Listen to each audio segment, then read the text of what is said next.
বানপীড়িত লোকক সহায় কৰিম বুলি কোন তথাকথিত ইউটিউবাৰ যে টকা উঠাই সেই টকা মাৰি পেলায়। এনেকুৱা কোন ইউটিউবাৰ আছে যাৰ মনত ইমান সাহস ইমান লোভ আছে যে বানপীড়িত লোকৰ টকা তেওঁলোকৰ নিজৰ পকেটত মাৰে। বানপীড়িত লোকৰ নাম লৈ এতিয়া এখন লেতেৰা ৰাজনীতিও আৰম্ভ হৈছে নেকি এই ইউটিউবাৰ্ছৰ মাজত। আমি শিকিব লাগে নীলোৎপল বৰাৰ পৰা কেনেকৈ বানপীড়িত লোকৰ কাৰণে সাহায্য উঠাই সঠিক ধৰণে সহায় কৰিব লাগে, লগতে কেনেকৈ সঠিক প্ৰশ্ন সঠিক সময়ত কৰিব লাগে। কিন্তু নীলোৎপল বৰাই কৰা CM ৰিলিফ ফাণ্ডৰ ওপৰত যি প্ৰশ্ন উত্থাপন কৰিছিল সেই প্ৰশ্ন যেন আজিৰ তাৰিখত কেইবাজনো ইউটিউবাৰ্ছৰ ওপৰতো উত্থাপন কৰিবলগীয়া হয়। কি কাৰণত বহু লোকৰ সাহায্য লৈ নিজৰ হোটেলৰ নিজৰ গাড়ীৰ টকা ভৰাই বহুকেইজন ইউটিউবাৰ্ছে বান সাহায্যৰ ফুটেজ খাইছে। আজি আমি এই ভিডিঅ'ত আলোচনা কৰিম প্ৰকৃততে ইউটিউবাৰ্ছে আজিৰ তাৰিখত বান সাহায্যৰ টকা খাইছে নেকি, সেই টকা খোৱাটো ইমান ডাঙৰ বিতৰ্ক হ'ব লাগে নেকি, ইয়াৰে আঁৰৰ কথা কি,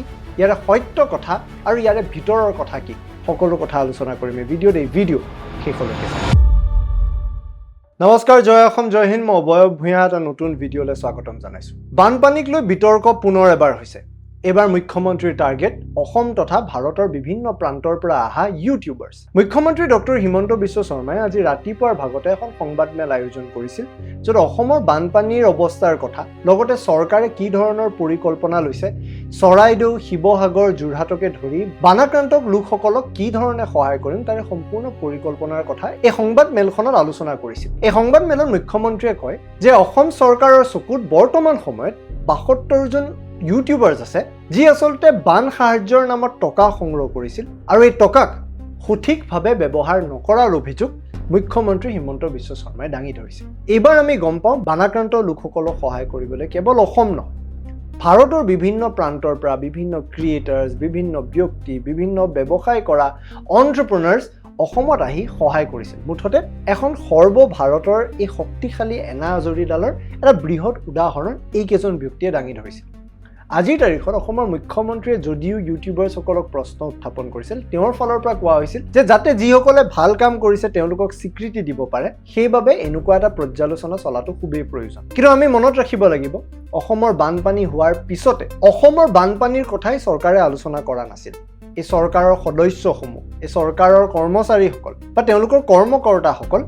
কোনো ধৰণে এই বানাক্ৰান্ত লোকৰ কাষ চাপা নাছিল। সেই সময়ত কিন্তু প্ৰথমে এই ইউটিউবাৰ্ছবোৰ, সমাজসেৱকসকল, এই সাধাৰণ মানুহখিনিহে গৈ পাইছিল। আৰু তাৰপিছত এটা ট্ৰেণ্ড হৈ যোৱাৰ পিছত আমি দেখিলোঁ ভাৰতৰ বিভিন্ন প্ৰান্তৰ পৰা এনেকৈ ইউটিউবাৰ্ছে নিজৰ ফালৰ পৰা যিমান সহায় কৰিব পাৰে, বানপীড়িত লোকৰ কাৰণে ফাণ্ড ৰেইজাৰ জৰিয়তে যিমান টকা সংগ্ৰহ কৰি সহায় কৰিব পাৰে, তেনেকৈ সকলোৱে নিজৰ ফালৰ পৰা এটা বেষ্ট দি বৰ্তমান সময় পৰ্যন্ত তাতে মানুহৰ জীৱনত এটা বৃহৎ সলনি আনিবলৈ সহায় কৰিছে। কিন্তু এতিয়া প্ৰশ্নটো হৈছে সঁচাই আচলতে এই বানাক্ৰান্ত লোকসকলৰ যি টকা তেওঁলোকৰ নামত সংগ্ৰহ কৰিছিল তাৰ পৰা ইউটিউবাৰ্ছে পইচা মাৰিছে নেকি? ইয়াৰে এটা ধুনীয়া উদাহৰণ আমি নীলোৎপল বৰাৰ কথাৰ পৰা গম পাওঁ। এতিয়া নীলোৎপল বৰা বিগত সময়ছোৱাত বিতৰ্কত আছে। চৰকাৰক কিছুমান কঠোৰ প্ৰশ্ন, ব্যংগৰ যোগেদি কিছুমান ধৰণে তেওঁলোকক হাঁহি ধেমালিৰ মাজেৰে চাৰ্কেষ্টিক কথা কিছুমান কৈ পেলাই প্ৰশ্ন কৰাক লৈ তেওঁ সামাজিক মাধ্যমত যথেষ্ট ভাইৰেল হৈছে। নীলোৎপল বৰা বৰ্তমান সময়ত হিমাচলত আছে। হিমাচলত থাকি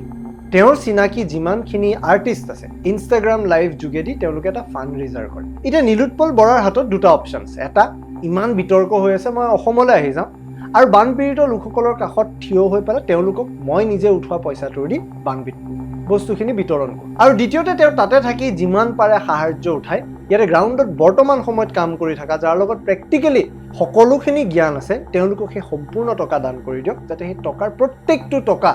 সঠিকভাৱে ব্যৱহাৰ কৰা হয়। নীলোৎপল বৰাই দ্বিতীয়টো পন্থা নিৰ্বাচিত কৰি তেওঁ আচলতে নিজৰ কাৰণে চুজ কৰিলে। কথাটোও হয়, হিমাচলৰ পৰা যদি অসম আহিব লাগে, টিকেটৰ খৰচা, অসমত আহি থকাৰ খৰচা, ইয়াতে অহা যোৱা কৰা গাড়ীৰ খৰচা, হোটেলত খাদ্য গ্ৰহণ কৰাৰ খৰচা, এইবোৰ কৰিলে যদি বানাক্ৰান্ত লোকৰ টকাৰ পৰা এইখিনি কাম নীলোৎপল বৰাই কৰিলে হয়, তেতিয়াহ'লে বানপীড়িত লোক কিমানক সহায় কৰিলে হয়। আজি সেই টকা তেওঁৰ নামত খৰচা নোহোৱাৰ বাবে সেইখিনি টকা ক্ৰমাৎ আন সকল লোকক সহায় কৰাত ব্যৱহাৰ কৰিলে। ঠিক একেধৰণে আমি যদি আন লোকৰ উদাহৰণ চাওঁ, সময় গগৈৰ কথা আমি ক'ব লাগিব। তেওঁ এবাৰ প্ৰথম নহয়, তেওঁ আগৰে পৰা এনেকুৱা কাম কৰি থাকে। ৰাইজৰ কাষ চাপি কেৱল মাত্ৰ এনেকুৱা মানুহৰ ওচৰত যোৱা নাই যাৰ কথা সকলোৱে আলোচনা কৰিছে, এনেকুৱাৰ মাজত গৈছে যাৰ কথা আলোচনা কৰা নাই। সেই কথা এজন এনেকুৱা সন্তান যোনে কুকুৰটোক ৰক্ষা কৰিবলৈ দি প্ৰাণ হেৰুৱাৰ পৰা আৰম্ভ কৰি এগৰাকী গৰ্ভৱতী মহিলাক সন্তান দিয়াৰলৈকে সময় গগৈ বহুতৰ জীৱন সলাবলৈ সক্ষম হৈছে সেয়েহে সময় গগৈক আজি মুখ্যমন্ত্ৰীও প্ৰশংসা কৰিলে মুখ্যমন্ত্ৰীয়ে ক'লে সময় গগৈৰ নিচিনা যিসকল লোকে নিজ স্বাৰ্থৰে ৰাইজক সহায় কৰিছিল তেওঁলোকৰ ওপৰত প্ৰশ্ন উত্থাপন নকৰে এই কথাক লৈ উৎফুল্লিত হ'ল সময় গগৈ আৰু তেওঁ মুখ্যমন্ত্ৰীক এই কথাক লৈ ধন্যবাদ জনালে কিন্তু এনেকুৱা সময় গগৈৰ নিচিনা উদাহৰণ কেইবাটাও আছে মই মোৰ চকুৰ সন্মুখত দেখা কেইটামান উদাহৰণ দাঙিব খোজো এজন হৈছে হৰপল শইকীয়া হৰপল শিৱসাগৰতে থাকে মোৰ বন্ধু যিহেতু মই ভালকৈ জানো হৰপল শিৱসাগৰত থাকে যদিও ওচৰে পাজৰে লাকুৱাল হওক নাজিৰাৰ বিভিন্ন অঞ্চলত হওক নিজে গৈ পালে তেওঁ যিমান পাৰে লোকক তেতিয়াৰে পৰা সহায় কৰা আৰম্ভ কৰিছিল যেতিয়াৰ পৰা ফাণ্ড ৰেজাৰ আৰম্ভ হোৱা নাছিল তাৰপিছত এটা NGOৰ লগত মিলি নিজৰ ব্যক্তিগত একাউণ্টতো টকা লোৱা নাই NGO এটাৰ টকা লৈ পেলাই বেলেগ বেলেগ জাগাত মানুহক সহায় কৰিবলৈ চেষ্টা কৰিল আৰু এই কাৰণে মই হৰপলৰ নামটো ল'লো কিয়নো নিজৰ গাড়ীখনৰ এইবোৰ অহা যোৱা কৰি থকা তেলৰ টকাও এই সাহায্যৰ পুঁজিৰ পৰা লোৱা নাছিল নিজৰ পকেটৰ পৰা দিছিল এটা বহুতৰ কাৰণে এই কথা আচৰিত লাগিব পাৰে আৰে এইটোতো নৰ্মেল কথা এনেকুৱাই হ'ব লাগে আসলতে এনেকুৱাইটো হৈ থকা নাই হৰপলৰ নিচিনা উদাহৰণ প্ৰদ্যুম্নৰ নিচিনা ক্ৰিয়েটাৰেও কৰিছে প্ৰদ্যুম্নই প্ৰায় 17 দিন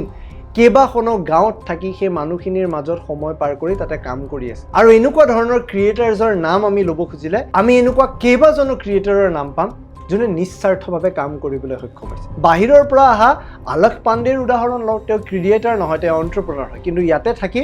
বান সাহায্যৰ টকা ব্যৱহাৰ কৰি থকা নাই তেওঁ নিজৰ টকাৰে থাকি আনক সহায় কৰিছে আপুনি আন উদাহৰণ ল'লে ৰন্দীপ হুডাৰ কথা পাতক আপুনি আন উদাহৰণ ল'লে ফুকৰা ইনচানৰ কথা পাতক ফুকৰা ইনচানে 70 লাখ টকা উঠাইছে তাৰ পৰা 1 লাখ টকাৰ নিজৰ টিকেট থাকাৰ কাৰণেও যদি খৰচা কৰিলে হয় সাধাৰণ মানুহৰ একো প্ৰব্লেম নহয় কিন্তু তাৰ পিছতো নিজৰ টকাৰে হোটেলৰ ৰুম বুক কৰি নিজৰ টকা যিখিনি খৰচা হ'ব লগা আছিল বান সাহায্যৰ পৰা খৰচা কৰা নাই এয়া এই কাৰণে গুৰুত্বপূৰ্ণ কিয়নো এই বান সাহায্যত বহুত বেলেগ বেলেগ পৃথিৱীৰ ব্যক্তি বহু সমাজৰ বেলেগ বেলেগ ব্যক্তিয়ে টকা দান কৰে বহু এনেকুৱা লোক থাকে যাৰ একাউণ্টত কেৱল 500 টকা সেভিং হৈ আছে বহু এনেকুৱা লোক থাকে যাৰ একাউণ্টত কেৱল 500 টকা সেভ হৈ আছে এই 500 টকাৰ পৰা 200 টকা ডোনেট কৰি দিয়ে এতিয়া সেই 200 টকা যদি মোৰ AC ৰুমটোৰ খৰচাৰ বাবে মই ব্যৱহাৰ কৰোঁ তে ইয়াৰ কাৰণে মই চৰকাৰক ভয় কৰিব নালাগে ইয়াৰ কাৰণে মই ভগৱানক ভয় কৰিলে যথেষ্ট আজিৰ তাৰিখত বহুত ক্ৰিয়েটাৰ্ছে নিজকে প্ৰতিষ্ঠান কৰিব খোজা ক্ৰিয়েটাৰ্ছে চৰকাৰক ভয় নাখায় হয় তেওঁলোকৰ এটা ৰাজহাৰ থাকে তেওঁলোক বিৰাট শক্তিশালী কণ্ঠৰ মানুহ কিন্তু তেওঁলোকে এই ভগৱানক ভয় কৰাটো খুব দৰকাৰী যদি সাধাৰণ এনেকুৱা মানুহ যোনে 20 টকা 100 টকা 200 টকা ডোনেট কৰিছে নিজৰ কষ্টৰ পুঁজিৰ পৰা আৰু সেই টকাক যদি মই মোৰ নিজৰ গাড়ীখনত ব্যৱহাৰ কৰিছোঁ যদি মই মোৰ নিজৰ থাকাৰ কাৰণে ব্যৱহাৰ কৰিছোঁ তে তাতকৈ লাজৰ কথা একো নাই কিয়নো গ্ৰাউণ্ডত ইতিমধ্যে বহুত এনেকুৱা NGOছে কাম কৰি আছে যি তাতে থাকি লৈছে যাৰ এইবোৰ এক্সট্ৰা খৰচা নাই যদি আজি মই 5 লাখ টকা উঠাই আছোঁ সেই 5 লাখ টকাই যদি মই তাতে দান দি দিওঁ 5 লাখ টকাৰ দি প্ৰত্যেকটো টকাৰ দি মই আনক সহায় কৰিবলৈ সক্ষম হ'ল এই 5 লাখ টকাৰ পৰা যদি 10,000 টকা মই নিজৰ নামত খৰচা কৰিছোঁ মই দুটা পৰিয়ালক বঞ্চিত কৰি আছোঁ সেই সহায় লাভ কৰাৰ পৰা সেয়েহে চৰকাৰে বা মুখ্যমন্ত্ৰীয়ে ইয়াক লৈ পৰ্যালোচনা কি ধৰণে কৰে তদন্ত কি ধৰণে কৰে এইবিলাক সঠিক হয়নে নাই মই নাজানো কিন্তু এইবোৰ মানুহ এনেকুৱা যোনে ভুৱা ভণ্ডামি কৰিছে তেওঁলোকে কিন্তু চৰকাৰক ভয় নকৰিলেও ভগৱানক ভয় কৰিব লাগে নীলোৎপল বৰাই মুখ্যমন্ত্ৰীৰ ৰিলিফ ফাণ্ডক লৈ এটা ডাঙৰ প্ৰশ্ন উত্থাপন কৰিছিল যে এই ৰিলিফ ফাণ্ডৰ টকা হিমন্ত বিশ্ব শৰ্মা বা মুখ্যমন্ত্ৰীয়ে ব্যক্তিগত কাৰণত ব্যৱহাৰ কৰে নে নাই আজি সেই একেটা প্ৰশ্ন এই বান সাহায্যৰ ওপৰতো অৱলম্বন হয় এই বান সাহায্য যি আন বান পীড়িত লোকক সহায় কৰিবলৈ দান দিছিল নিজৰ কষ্টৰ পুঁজিৰ পৰা সেই টকা কোনোপধ্যে মোৰ পুঁজিত বা মোৰ নিজৰ নামত খৰচা হ'ব নালাগে যদি অবয়ব ভূঞা এটা স্থানত যোৱাৰ কাৰণে মই বান সাহায্যৰ টকাৰে মোৰ নিজৰ টকাটো খৰচা কৰিব লাগে তে অবয়ব ভূঞা যাবই নালাগে অবয়বে ঘৰতে থাকক সি সেই টকাখিনি NGOত ডোনেট কৰি দিয়ক কিন্তু যদি মই তাতে গৈ এই বান পীড়িতৰ বাবে দিয়া টকাৰ পৰা নিজৰ থকা খোৱাৰ খৰচাটো ওলাই পালে ফুটেজ খাবলৈ যাওঁ তে আপুনি চৰকাৰক ভয় কৰিব নালাগে আপুনি ভগৱানক ভয় কৰিলে হ'ব কিন্তু এই ভিডিঅ'ৰ মাধ্যমেৰে মই চৰকাৰক এইটো অনুৰোধ জনাইছোঁ প্ৰত্যেক ক্ৰিয়েটাৰ ডাঙৰ সৰু বুলি নহয় লাখ হাজাৰ ফলোৱাৰ থাকা বুলিও নহয় প্ৰত্যেক ক্ৰিয়েটাৰ সাধাৰণ মানুহ যি আচলতে সামাজিক মাধ্যমত থকা সেই ভিজিবিলিটিটো ব্যৱহাৰ কৰি সাধাৰণ মানুহক নিস্বাৰ্থ মনেৰে সহায় কৰিছে তেওঁলোকক আপোনালোকৰ ফালৰ পৰা ফেলিচিটেশ্যন আৰু সন্মান দিয়াটো খুবেই প্ৰয়োজন মই নাম লোৱা কেইজনমান মোৰ চিনাকি নাম যাক মই নিজে দেখিছোঁ ইয়াৰ বাহিৰে এনেকুৱা শ মানুহ আছে যোনে নিস্বাৰ্থ মনেৰে কাম কৰি আছে তেওঁলোকে সেই ৰেকগনিশ্যনটো ডিজাৰ্ভ কৰিব লাগে 72 জনৰ ভিতৰত যদি 5-6 জনো গেলা আলু ওলায় গেলা আলুক ছাইড কৰি সম্পূৰ্ণ ইউটিউব কমিউনিটিটোক টানি আনিব নালাগে কিয়নো যিকেইজনে এই ভণ্ডামিটো কৰিছে তেওঁলোক হয়তো ইউটিউবাৰে নহয় বা তেওঁলোকৰ উদ্দেশ্যও নহয় মানুহক নিস্বাৰ্থ মনেৰে সহায় কৰা সেইবোৰ মানুহ এই কেটেগৰীত কেতিয়াও নপৰে কমেণ্ট ছেকশ্যনত আপোনালোকৰ মতামত জনাব আপোনালোকে এই সংক্ৰান্তত কি ভাবে এই ভিডিঅ'টো চোৱাৰ বাবে